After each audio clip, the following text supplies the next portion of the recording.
أنك تجد العالم حين يضج مثلا قلة ماء، يضج لقلة غذاء، يضج هذه الضجة ويهدد العالم كله بالجوع وبالتفجر السكاني وبكذا وبكذا، وحينئذ يلتمسون الوسائل الشتى ليخففوا من هذه المسائل بما لم يشرع الله، تحديد نسل، ويحتجون بحجج واهية، حتى إنهم يقولون إنه ثبت من الأثر أن الإنسان يستعيذ الله من أن تجتمع عليه الفاقة وكثرة العيال.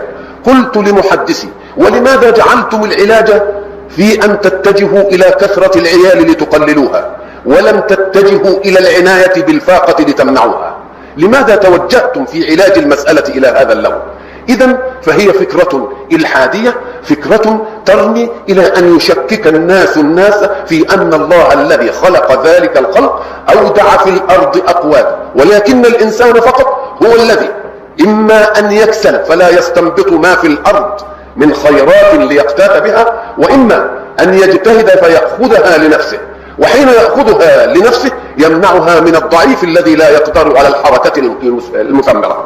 فإذا الإنسان هو الآفة في هذه المسألة، إما كسل عن استنباط ما في الوجود من خيرات، وإما ظلم للضعيف بأن يأخذ حقه منه. ولذلك تجد الحق سبحانه وتعالى حينما تعرض لهذه المسألة الأساسية تعرض لها تعرضا في قوله: وقدر فيها أقواتها. قل أئنكم لتكفرون بالذي خلق الأرض في يومين وتجعلون له أندادا ذلك رب العالمين وجعل فيها رواسي من فوقها وبارك فيها وقدر فيها أقواتها في 4 أيام.